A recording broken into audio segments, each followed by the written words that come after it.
So, good morning, everybody, and welcome to Transforming Yorkshire, how businesses are evolving in 2021.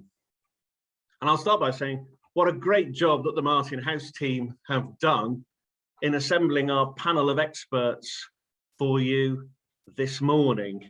I'm delighted to say that we are going to hear from Jacqui Hall, who's from CNG, who knows everything that's worth knowing about the energy market.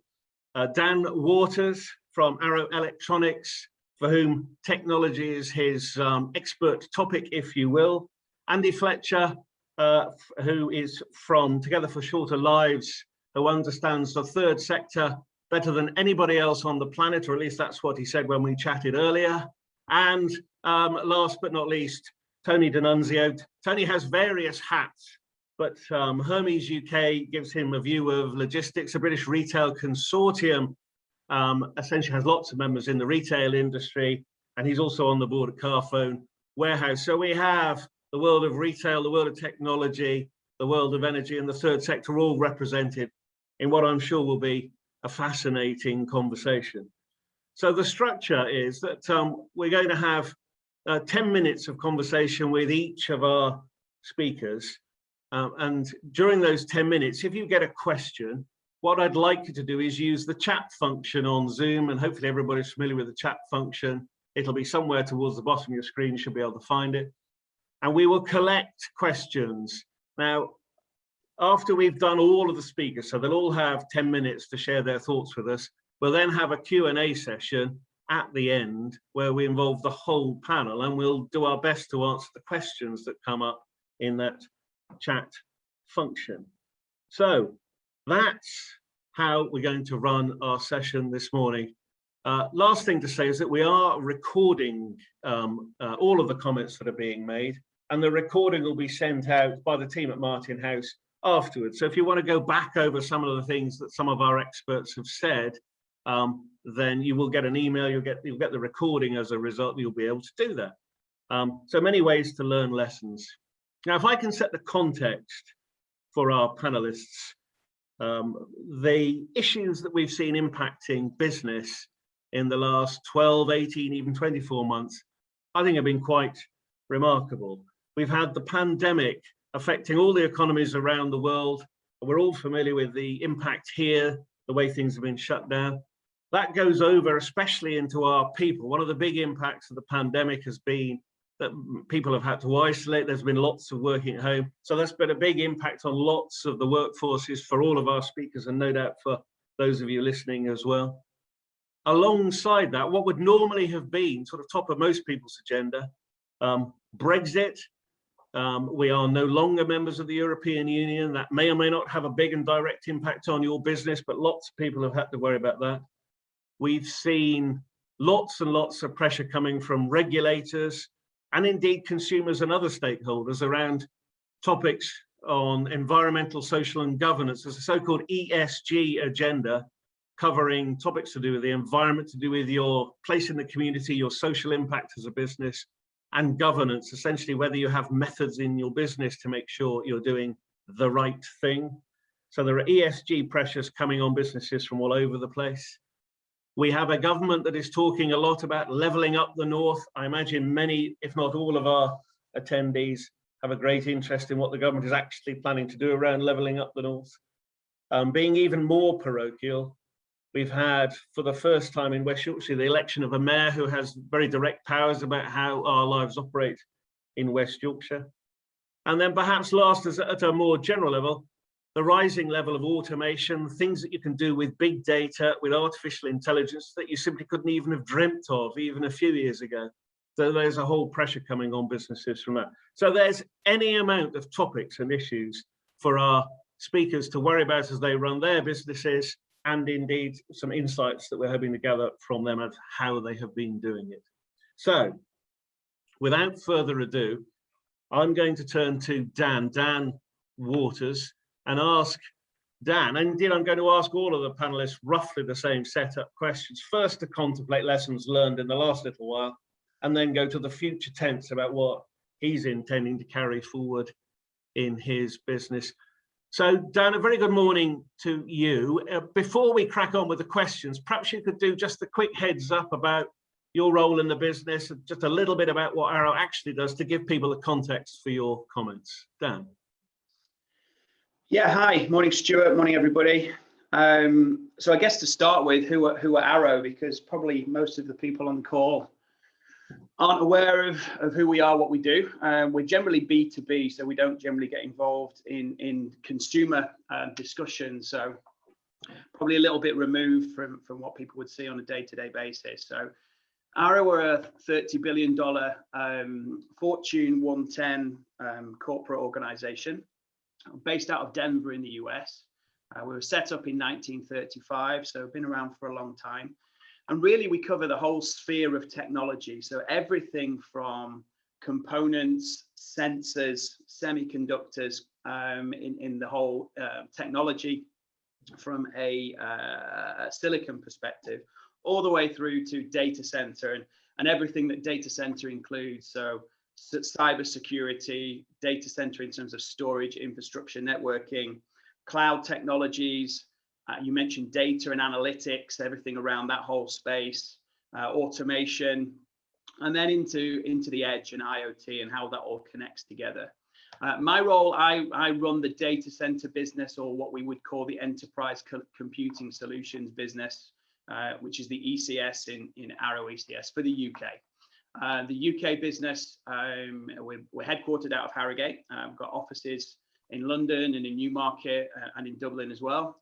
We're about 500 people. So a big business. And as you said at the start of the call, you know, a lot of change, a lot of disruption in terms of what we do on a day-to-day basis. So as I said at the top of the call, we work with a large partner community. So we're not directing our business directly with what we would call end customers. So we've got a whole network of partners and service providers that we engage with on a day-to-day basis. It's a new partnership with us, with Martin House, and it's been great to get involved in what they're doing and looking to the future around the partnership around Arrow and Martin House. We have many partnerships in the world of technology. We partner with McLaren Racing. You might have seen our logo on the F1 cars. We also do a lot in the US around corporate and social responsibility. So we've been heavily involved in designing cars and designing technology for people with paraplegic injuries and with people that maybe can't drive in a normal way. So utilizing technology and sensors and componentry around designing things that really help people get more from life, utilizing the technology of today, but also the technologies of tomorrow, and helping guide that innovation. The strapline that we use in terms of our mission statement is 5 years out. And what we mean by that is looking at the tangible future. So what can we do today, but then with one eye on the future, what is possible for us in the world of technology, in the sphere in terms of which we operate, to really innovate and push the boundaries around that innovation. So for those of you that don't know Arrow, it's including everything we just spoke around. It's everything around that whole sphere of technology. And personally, for me, it's all around that data center space and how we drive in that community. Dan, that's a great introduction. The challenges of the last 12 or 18 months, then if I get you to pick out perhaps just one or two of them, I'm sure there have been many, and indeed perhaps reveal my own suspicion that technology's done really, really well, because we've all suddenly had to master, you know, the Zoom calls that we're doing now and all sorts of things. So biggest challenges for the business in the last little while? Yeah, I mean, I'll talk about the challenges to our business, but also to our partners' business, and indeed our suppliers or vendors' businesses as well. And you know, we're a very people-centric organization, and the community in which we operate is very focused on service delivery, face-to-face interaction, enablement, business development. You know, we've got over 3,000 customers in the UK, what we would call partners. And that ranges from the very, very small people that really rely on Arrow to help them scale and to drive their business, to the very, very large publicly listed organizations that I'm sure many of you deal with on a day-to-day basis. So we've got a really wide-ranging community, and they need very, very different things. But the one thing that they've got in common is that face-to-face reliance that they've got on our specialists, on our technology experts, on our business development people, on our account management teams. And we do that face to face. We always have done. You know, I've got over about 500 people that are focused on the UK business, and over half of those have historically been people that are on the road speaking with customers and engaging in that kind of interaction on a face to face basis. And clearly, with the pandemic, we couldn't do that anymore. You know, we suddenly had overnight to think about what does a value relationship look like in a world where you can't physically interact. And of course, that requires a very different operating model, different technology needs. You mentioned Zoom and others. We use Microsoft Teams internally. We've got a big partnership with Microsoft. So, you know, how do we suddenly, you know, flip that interaction, but still provide the value and still drive the right level of relationships with our customers? And I guess that's easier to do with existing customers.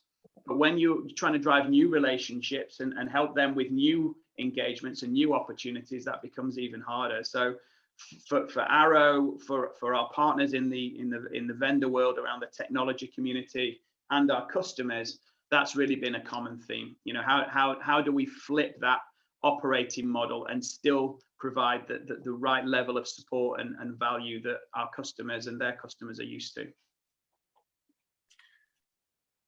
Thank you, Dan. So looking forward, so you mentioned some of the trials and tribulations of the last little while. Has this changed the way you're intending to do that face-to-face interaction with customers over the next few years? Will your 500 people behave differently? Will they adopt some of the learnings, or are you going back to the way that you were 18 months ago? How are you dealing with that? Yes, is the answer to that. a bit of everything, I think, is the reality. So I've been very proud of how we've flexed as an organization and used technology to stay ahead of the curve and in terms of delivering and staying on top of the needs and demands of our business and providing the right levels of support and enablement for our partners. I think technology in general, we've seen a shift or a real focus, as you said before, around technology consumption, you know, certainly around cybersecurity, certainly around digital workplace. So these type of technologies you mentioned before to really enable, you know, the utilization of technology in a seamless way. And I think we'll continue to see that demand be pretty high. I certainly think that we will try and get back to some kind of, you know, existing normality or whatever that looks like now as we come out of this. I don't think there's any replacement for face-to-face engagement and face-to-face interaction. But I also think the reality is that we will continue to lean and utilize technology in a different way to how it was used pre-pandemic. And if I take myself, for instance, we've got a London office. I was in London 3 days a week, you know, prior to the pandemic, and I would be up and down, you know, using trains and public transport to get to our London office many times for maybe 1 or 2 meetings or engagements, and then maybe an overnight, and then back up to Harrogate where I live and where our head office is. And I think, you know, that may still be needed in certain circumstances as we move through this, but I think there's now an acceptance that this way of interacting and the way that we're interacting with the audience today is absolutely, you know, suitable and appropriate for a lot of cases. And let me jump in there, partly because we are in danger of running out of your 10 minutes. And you mentioned one thing in your earlier remarks about a new partnership with Martin House. So perhaps in the sort of 45-second version as to why you've done that. I think it's a 3-year partnership. Yeah. Give me the reasons why. Why have you done this? Yeah, absolutely. 3-year partnership with Martin House. As I said at the start of the call, we do a lot. We've always done a lot with global charities across the breadth of the Arrow community. But Martin House doing something really, really special. They're local to us in Harrogate. You know, extremely worthwhile cause in terms of what they do in terms of end-of-life care for critically ill children, and really something we wanted to be a part of to really help them with that cause and to really make a difference, to focus all our efforts in one specific way rather than doing things, you know, in a disparate manner, which potentially we've been quite kind of fractured around, picking different charities for different things and doing things in different regions in a different way. So we wanted to pour all our efforts into one cause, and Martin House are absolutely, a standout cause for us. Well done, thank you, and thanks very much. So we'll let you relax now a little bit until the Q&A session later on. Yeah.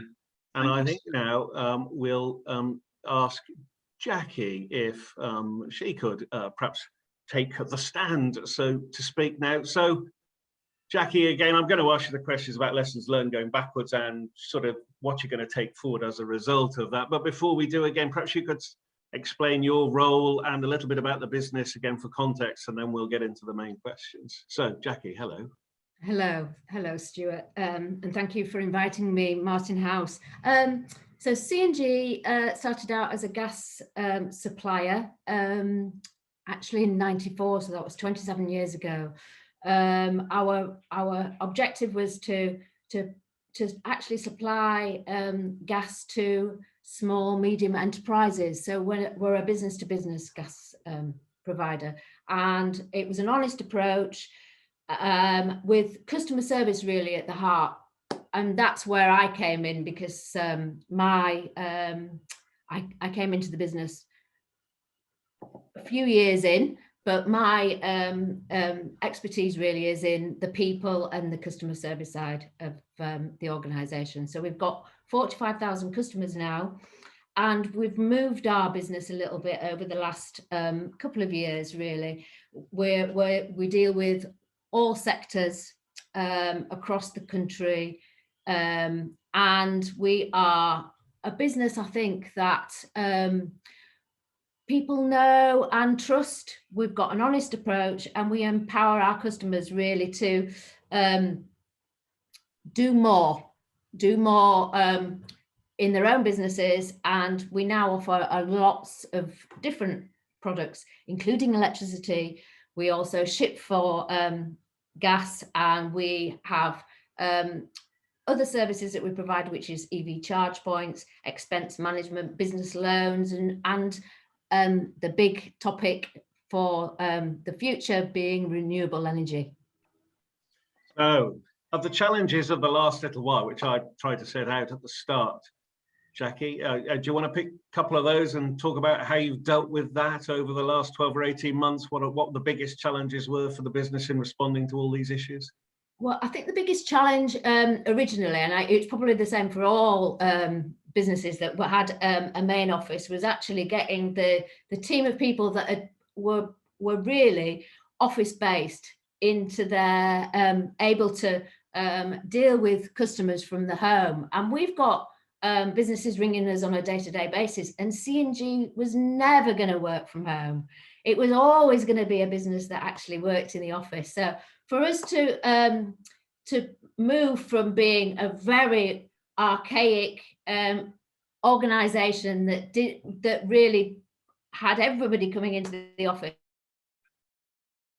to move within about a week working from home and working really well from home and keeping the doors open and business on track, in my opinion, was brilliant. Our teams of people did an absolutely brilliant job. So I think that was the biggest transformation, that what would probably have taken us years to evolve to took us days. So that was a really big challenge. Actually, the mental health of our people has been a big challenge. And we do talk about it, and I know everybody talks about it, but I think I think that we've got to appreciate how hard it's been for our employees. One of the things I think that we understand now is how resilient we all are. The fact that actually we do push our sleeves up and just get on with it. So I think that that's a great quality that we all have in the United Kingdom, really, that we've all been very resilient and been able to manage to do all those amazing things. Maybe just to expand on the theme of mental health. So you've got a lot of people working at home. Did you do anything particular about that? Were there any actions that you took that we can maybe share with people on this seminar? So we've done lots of things. So we do know as an organisation, and all business leaders know this, that actually to have a healthy work force, it takes a lot of time and energy, and you've got to put lots of things in. So even though it looks really smooth, you're paddling like crazy underneath, keeping everybody happy. So we do lots of things. I mean, we have and we'll continue to have exercise classes, I know it's Mental Health Awareness Week this week, but you need to understand that actually all of this needs to be encouraged. We need to talk to each other. So we do newsletters, we've done quizzes, we've done chat rooms, we still continue to do HIIT exercise classes and yoga classes, and chats with coffee chats with bosses, and it's keeping all of those things going. We do get zoomed out, and sometimes you have to understand that actually just letting people go home early is enough. Understanding that actually people need to get out in the daylight. So in the winter, we needed people to understand that they were allowed to get out and take some time in the working day to just have do some exercise outside and get some fresh air. So all of those things, we've worked really hard at making sure that we keep a healthy workforce. And can I take you to the future now, Jacqui? Yeah. So in terms of lessons learned that you're going to carry forward, or indeed maybe some of the other issues that I laid out, which might be a big challenge, again, if I get you to pick out maybe just one or two things that you think the business will do differently over the next few years as compared to before all this lot blew up. So lessons for going forward. So one of the things that we will do is be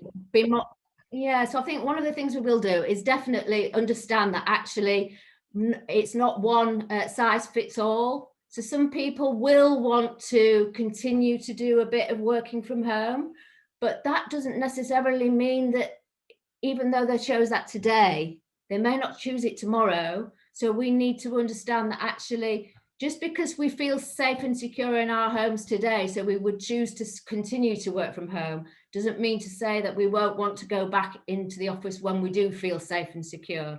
So there's understanding what real flexibility, and I know the term is hybrid working, isn't it? But I think it's understanding real flexibility and real hybrid working could mean for our people. And it doesn't mean to say that we're going to, just because it may be that some of our people want to work from home, that's something that they have to do forever. So we need to continue looking at, we want to retain the office space. We want to ensure that actually we have a choice, and not rush to close offices for the sake of it, just because this is what we want to do today. So I think that that's something that you definitely take. All right, Jacqui, so just to cut in there, partly because I've just had the 2-minute warning on your 10 minutes. There's a role possibly in there around that whole business in community. So if I take an ESG type heading, that sort of S of ESG, your thoughts on what businesses should do, what their sort of presence in their community should be, and how that connects maybe to some of the topics you've just been talking about. You got any thoughts on that area? Well, C&G is an organisation I've always tried to put a lot back into the community, because I'm come from a family, from my background is always been about, when you have great success, you need to put something back into the community. It's and it's a privilege to do so. So for us as an organisation, we will continue to do that. We're looking at how we can set up a foundation going forward, so that we do support the community that we live in, and also to give something back. So that's key to our business, and it is, I know it's come on the back of some of the government ask, but I think it's our responsibility as leaders of organisations to do that. All right, Jacqui, well, thank you. great series of thoughts there, which I'm sure will trigger some questions for later. But let's move on now. So thank you, Jacqui. I'm going to now essentially ask Andy Fletcher to step up. Again, Andy, it's the same setup for you, really. I'm going to do the historical stuff and then the future tense stuff.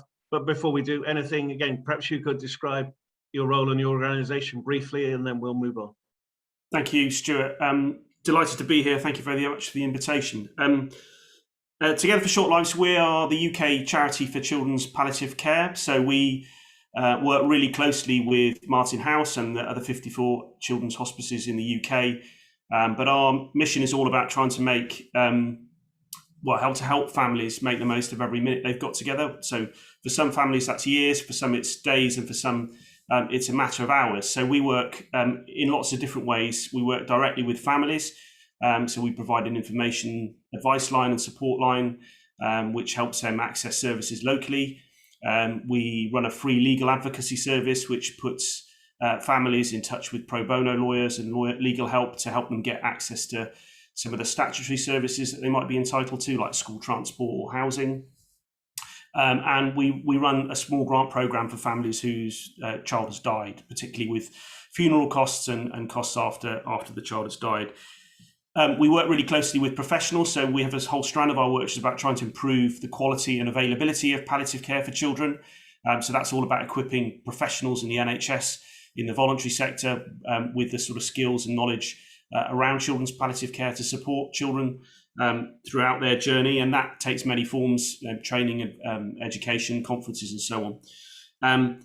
We campaign for policy change, so we look to advocate for 24/7 care for families. That includes the sustainability of that care. So we work very closely with the children's hospices to try and advocate for more funding, particularly from local and national commissioners.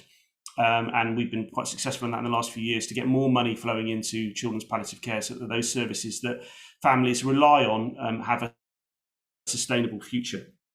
Finally, sorry, go on. Yeah, go on.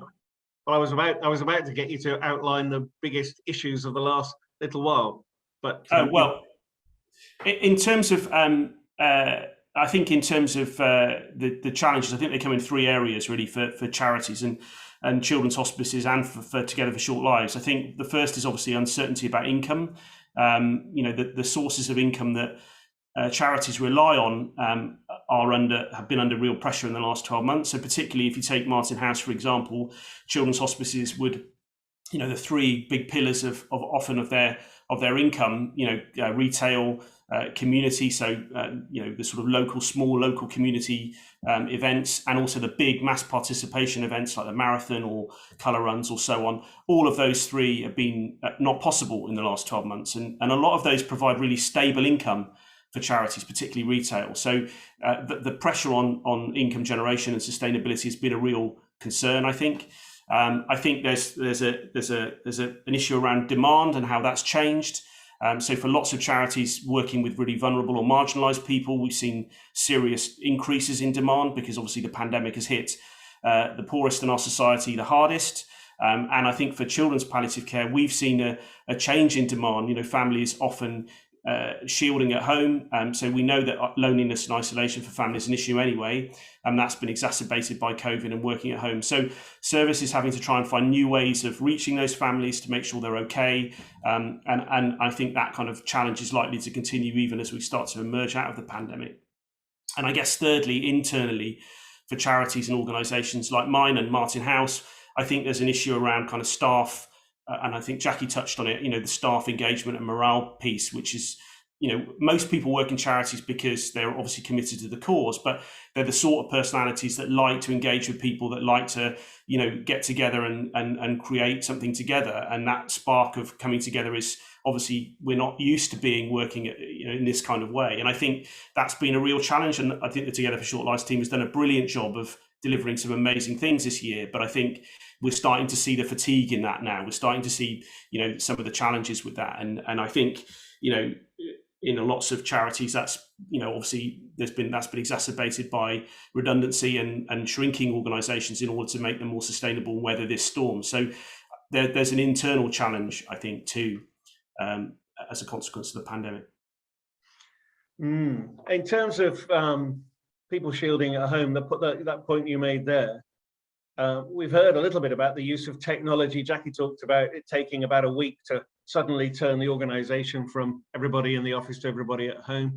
Has it been a challenge essentially to get the advice given using technology as opposed to face-to-face? Can you expand on that area for me? I think in many ways it's been a positive benefit, Stuart. And I think as a consequence of the pandemic, we've certainly seen new ways of working and reaching families and professionals. I mean, I'll give you an example. For us, we were about to run a 2-day conference in Manchester in the week before the lockdown, the first lockdown in March, which we had to cancel, to 250 people coming. And that, you know, sort of an organisational grieving for the amount of work that we've been putting into that. But actually by pivoting and moving that online, chunking it up into 4 webinars over a course of a couple of weeks, we reached 3 times as many people doing it that way. And I think there's certainly examples within the children's hospice sector of finding new ways to provide family support, in particular, some of that sibling connectivity, some of that kind of checking in with families, the psychosocial stuff, you know, that's actually been of a benefit. And so I know that there are, you know, one of the things we're quite keen on is how do we learn from some of those innovations in the sector about how do we reach more families and provide different sorts of care in a more efficient way. We've certainly seen partnerships as well between different charities, different hospices working with other hospices or the adult sector or the NHS, because when the barriers come down, some of that territory comes down, actually what we've seen is some really interesting partnerships being developed. And so, you know, I think some of those will undoubtedly, you know, move forward. And we've provided sort of opportunities for families to come together on online peer-to-peer support. We've, you know, developed some hardship grant funding for families, which has had a real impact. So some of that, you know, new ways of working as a consequence of crisis, we're quite keen on seeing, you know, continue to develop, I think. Well, you're making it sound to me, to sort of summarise, as if the technology enables you to be more efficient, to deliver more interventions, if you will, sort of per person or per pound of funding than you had to do when you had to do the equivalent. Well, Dan was saying he doesn't have to go to London every day, kind of thing. I think there's an element of that in terms, but I think there's some things that you simply can't replicate online. You know, you can't provide, you know, support for a child clinically in an online space. You can't provide. So for Martin House, you know, the fundamental elements of providing support for a child who's seriously ill, particularly within the inpatient, within the hospice, you can't replicate that. But there are other areas, I think, where, you know, certainly we found that there are things that we would want to take forward. I think, and picking Dan's point up, I think internally there's a definite shift for us. I think like most organisations, you know, our staff want to be in an office some of the time and they want to be at home some of the time. So we're reshaping the model of how we work. We're taking new offices, which will be more efficient and will make more use of donors' money, but at the same time will provide, you know, better staff well-being. We won't be going to London for 1 hour. You know, I spent a lot of time on a train to London for a 1 hour meeting with NHS England. That stuff will disappear, I think, because we will make, you know, the way we work significantly more efficient. Excellent. And Andy, of course, all the trains have got cracks in them at the moment, so you wouldn't want to get on them anyway. My last question to you before our 10 minutes runs up is similar but slightly different to the one I've asked both Dan and Jacqui so far. So I'm in the ESG agenda and that social impact kind of side of business. Rather than not looking at it from the business point of view, what's the pitch from a sort of charity third sector point of view? If you're pitching a business, what would you say to them about why they should be involved in these programs, why they should partner with a charity? Well, Together for Short Lives runs a really fantastic national fundraising scheme with children's hospices. So we strike national partnerships with businesses so the money can stay local with a children's hospice, but they can work with one national partner. And the great benefit of that, I think, is that you're working with a national organisation but delivering local impact. And I think one of the things, what I would say is that from, you know, while the situation for children's hospices, the community's really stepped up in the last year. People have done some amazing income fundraising. We've seen in our own corporate partnerships, you know, businesses like Hobbycraft and Centre Parts that we've been working with for a long time generate the same level of income, just in a very different way. So we've seen real commitment to that. But I think what I would say to, you know, community and business is that from a charity point of view, that the challenge is only just beginning. I think as we emerge from the pandemic, that both for the children and families and their personal situations, but also in terms of the longer term income generation, that remains really uncertain. Andy, I think our 10 minutes is up. Thank you for that. There were some very powerful points there. Now, last but not least, Tony, let's turn to you. I probably don't even really need to repeat the setup, but I will. I'd like you to describe your roles first. And I said at the start, you've got many hats. So a challenge to get that done nice and quickly. And then we'll move into lessons learned and what you're going to take forward. So, Tony, tell us about your roles. Yeah, so as you said, I wear many hats. I have a portfolio career. I don't have one full-time role. I serve on a number of different boards. The first is Hermes UK, which is a Yorkshire-based company, which is the UK's #2 parcel delivery company behind the Royal Mail. I'm chairman there. And then I'm involved with the BRC, the British Retail Consortium, which is the lobbying body for the whole of the UK retail sector. As you can imagine, they've been pretty busy this year with stores opening, closing, social distancing, all this sort of thing that's going on. So I'm sure we'll talk a bit more about that. And then thirdly, I'm on the board of Carphone, which is an electronics retailer and is the largest electronics retailer in the UK and in the Nordics. So that was a quick summary. So no time for any leisure, I would have thought, after all that lot. I try and squeeze in it occasionally, at the weekends, of course. In terms of the biggest challenges of the last 12 or 18 months, from whichever organisation you want to pick it from, really, if I get you to pick out one or two for us to highlight, and then perhaps what you did about them, what would those be? Well, I think the biggest, and this is sort of a retail-specific challenge, is the changes to people's business models overnight. I mean, all of a sudden, you had lockdown last year in March, and all the stores were closed. So, how do you serve customers in that context? And we had to move operations. I'll take Dixon's Carphone as an example, from people not being able to enter the stores to moving everything online. So, what they did was an amazing job at transferring all the sales that were happening in stores onto online, and actually the sales increased. Now, obviously, people needed technology to have Zoom calls and needed TVs and electrical equipment at home, but the actual significant shifts in business models that happened overnight. I mean, that was an example of going from stores being open to being closed and transferring the whole business online. Then you had the food retailers who suddenly saw a doubling of their home delivery services, where it took 20 years to get to 7% participation of grocery online, and then suddenly, within 2 weeks, it was 15%.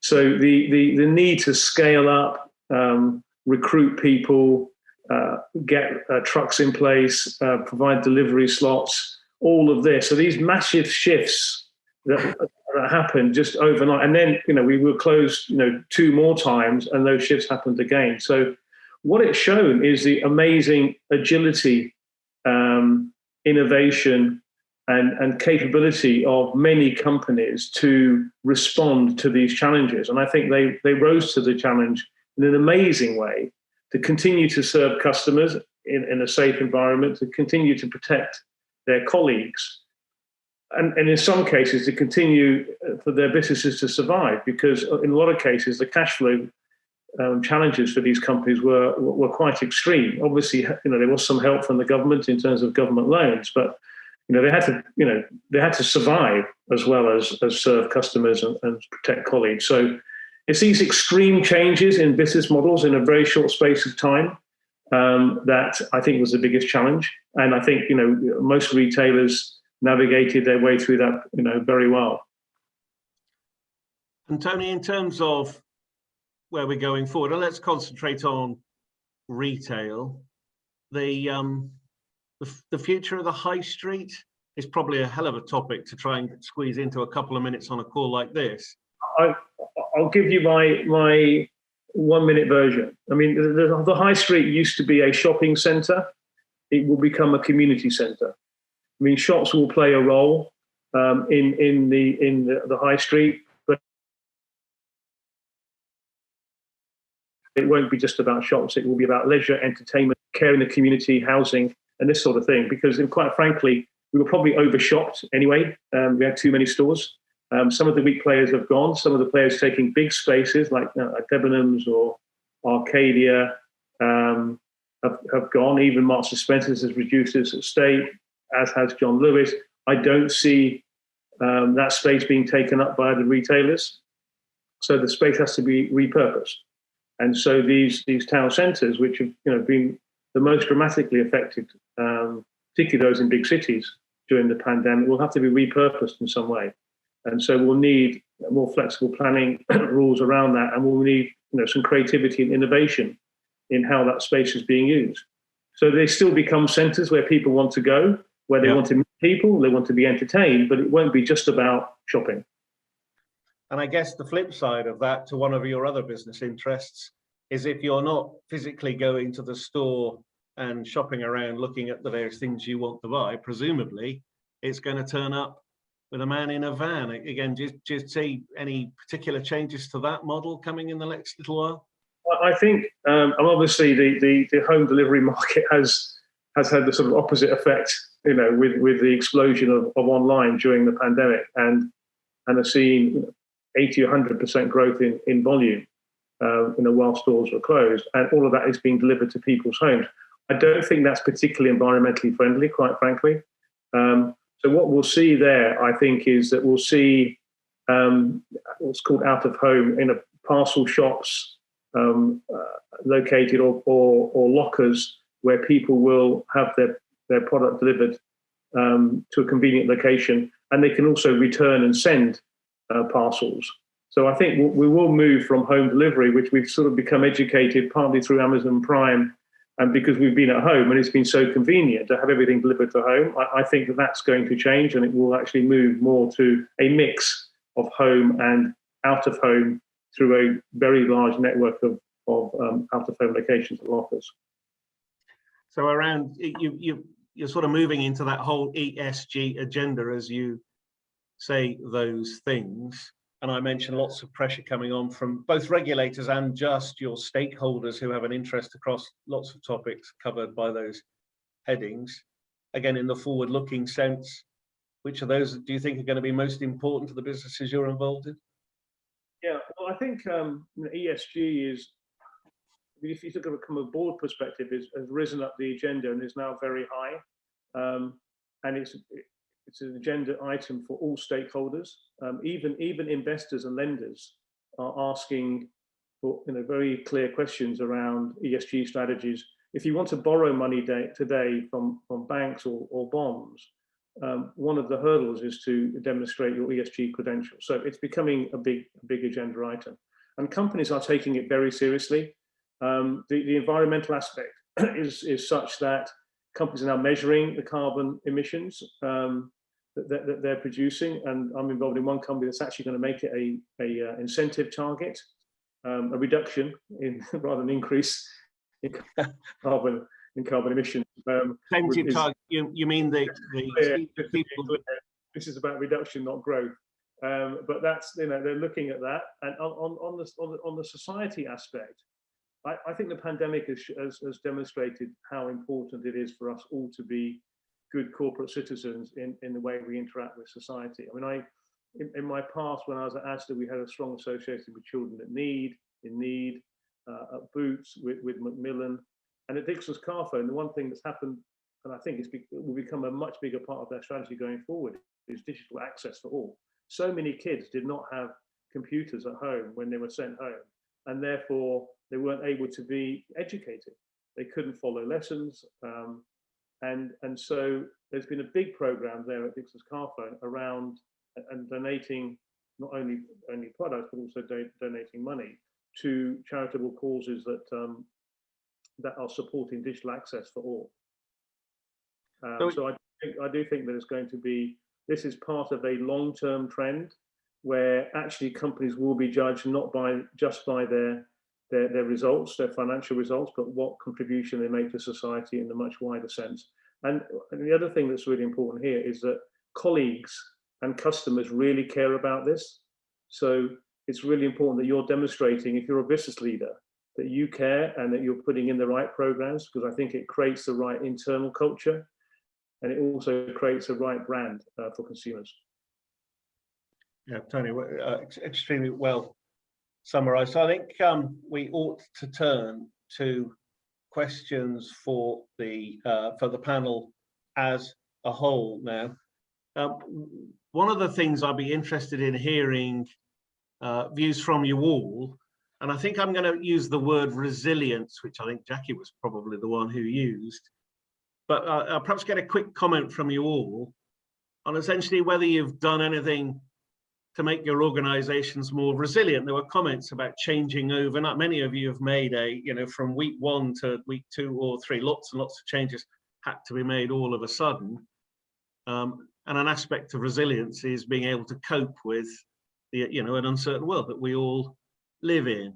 So perhaps in the order that you spoke first, a quick comment on anything that you've done in your organization or organizations, if you're involved in several, to essentially improve that resilience as we go forward, and as presumably a whole fresh set of challenges come to us.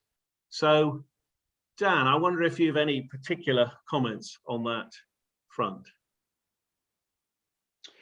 Yeah, it's an interesting topic, and I think there's not one thing that you can do. It's many things that all contribute to that resilience. And we did a lot of things for our employee network, for our partner community, and a lot of things that we mentioned. Andy mentioned, Jacqui mentioned, things around mental health. We did things around fitness. We partnered with Betty's and did just some gifts for our employees, just to help them through this this phase. And whilst we could operate very efficiently remotely, that kind of disconnection from your community and from your peers and from your colleagues, really does take a toll from a mental health perspective. So just trying to pull everyone together and still feel connected, even in a virtual world. And there's many ways you can do that. And that hasn't stopped. That will have to continue as we work to this new kind of hybrid way of operating as we come through the other side of the pandemic. Okay, thank you. Jacqui, you got anything particular to add to that? You made a number of points already, I know, but.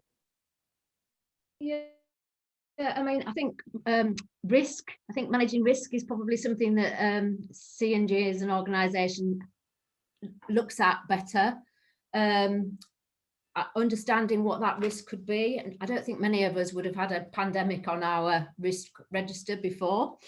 Also looking at what we've done well and celebrating some of the good stuff and learning from the things that we haven't done so well. I think that helps you to be resilient, because these things are steps in the right direction, aren't they?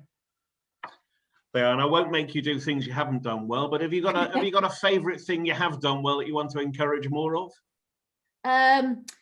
Getting involved, being part of the C&G community,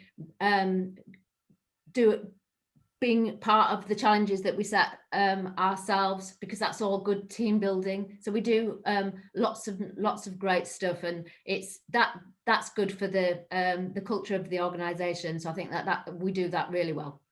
Smashing. Andy, again, the resilience topic, you were touching on it, I know, but any comments to add?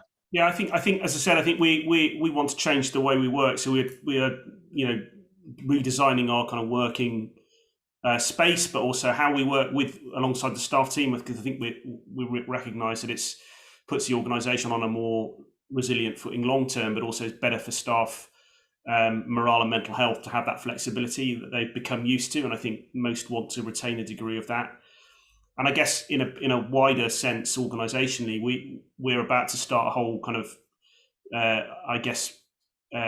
revisioning, I think, really about what the organisation's now for in a post-pandemic world. I think that sounds quite grand, doesn't it? But I think what we're trying to say is actually the world is fundamentally changed, and there's no point in us pursuing the strategy we have over the next 18 months or however long it's got left to run, because it is operating in an environment which is very different. So I think we want to start a process with beneficiaries, with partners and with the staff to say, actually, now in this world, what are we about? What are we focusing on? What are we leaving behind? And re-energize the organisation in that purpose, I think. I guess in a way, Andy, because it all hit us pretty hard pretty quickly. There was a sort of just do it thing, I guess you had to get on with first time round. So this is a sort of almost, did we get it right, and what lessons learned? You're sort of planning it properly, as opposed to, I'm sure it wasn't a panic, because you're a much better leader than that, but I'll just use that term loosely, shall I? A sort of panic when it all hit, followed now by a period of reflection to actually draw lessons out. Would that be accurate?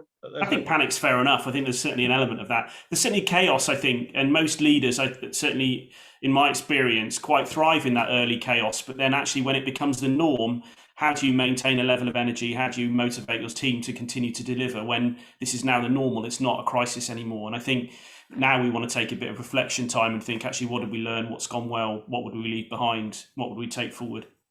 Smashing. And Tony, the resilience topic, but it could sort of pop up in all sorts of places, again, with your many hats. So what comments would you like to add? I'd start with, at the start of the pandemic, particularly for retail, there was an existential risk to many companies about what was going to happen. So suddenly cash became super important, because every time you ran a model or a scenario and your cash was going to run out. So, you're not going to be resilient if you run out of cash. You just going to go bust, basically. So cash management, and that doesn't apply to all the companies that we've been talking about here, but it certainly did for a lot of companies I was involved in. So that will become a much greater focus. But more on the people side, is about skills, I think. We retrained. One of the ways that Dixon's Carphone coped with this big shift from stores to online was to have something called Shop Live, where you could actually interact, as we are today, with a colleague and get technical advice on products. So we retrained, I think, 3,000 people with new skills. And so I think the one thing that's going to happen is there's going to be a greater training across different channels, and people's jobs are going to be more flexible as a result, because the way the customer shops is going to be more flexible. So I think the resilience will come down to how we retrain people and how we make sure that they can continue to serve customers in whichever way the customer chooses to shop. And then finally, on decision making, the speed of decision making was so important in the crisis, and I think that's one thing that we should retain. Delegating to people, giving them the ability to get on and do things, not having sort of a lot of bureaucracy. But I think resilience will also come from greater flexibility and delegation of decision making. An interesting challenge, particularly in a larger organization. So there are, if you've retrained 3,000 people in the Dixon's Carphone warehouse, there's presumably a lot more people than that in there. Speed and large organizations don't normally mix. Speaking as an ex-auditor and accountant, I find that quite worrying. How do you reassure me that there won't be mistakes as a result of all that? Well, it's called freedom in a framework. So you still have to have a corporate framework. You still have to have controls. Or I guess the other description is letting go and holding tight. So somehow you have to get a balance between those two things to make sure that there isn't chaos and anarchy in the organization. And there is some framework, but once you give people the framework, it's amazing how they'll feel empowered, how they'll get on and make decisions, and you'll get some great results and a lot of creativity that comes out of that. It's hugely motivating if the framework is right. If it's too tight and too controlled, you don't get the right outcomes. My last question for you all, and I'm on a sort of couple of minutes warning here, so this is a sort of big headline. In your own personal behavior as leaders of businesses in the next short while, so not the whole sort of medium term 5 years thing, but the restrictions are coming off. May the 17th is around the corner. Children are able to take face masks off in senior. There's a whole bunch of sort of normality coming, and in June there'll be some more.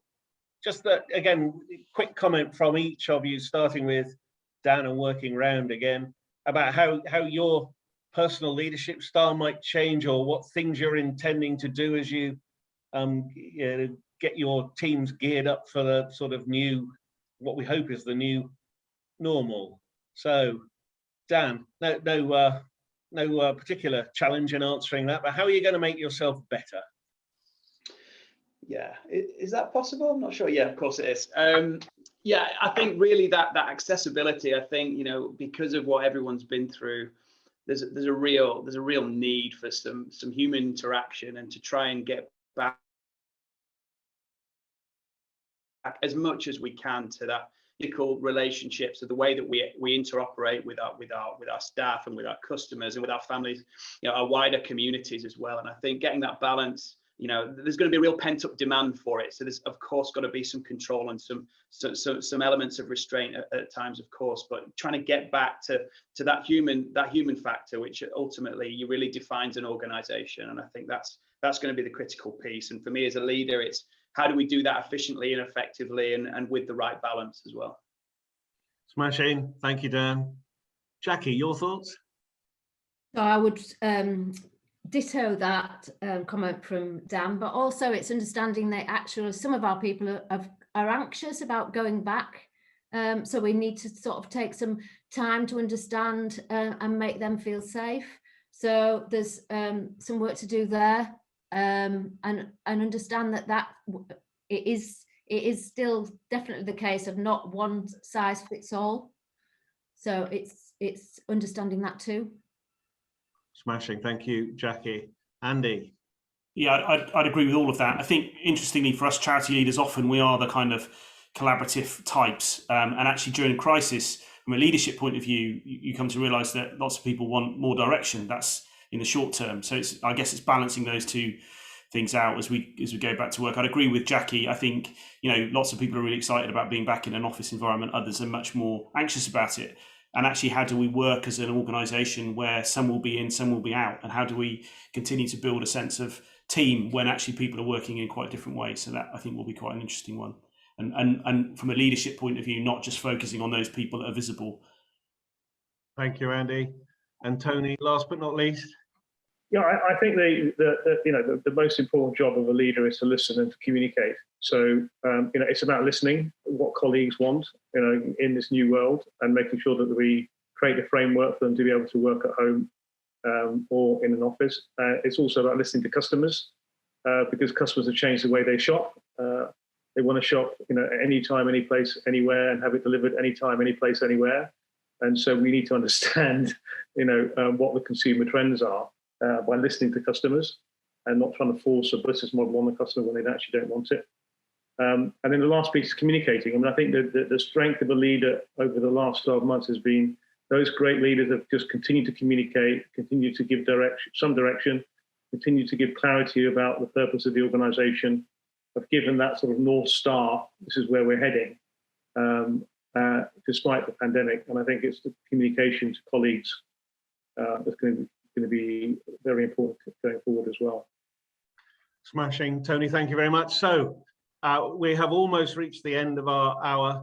I'd like to conclude by thanking Dan Waters, Jacqui Hall, Andy Fletcher and Tony DeNunzio for the insights they've shared with us, for taking their time this morning. Thank you all also online for attending this morning.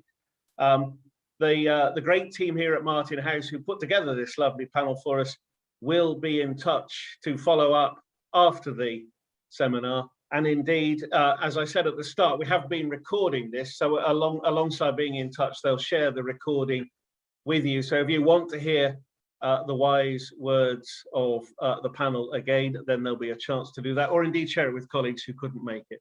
So thank you all very much for your attendance. Thanks to the panel, and enjoy the rest of your day. Thank you very much.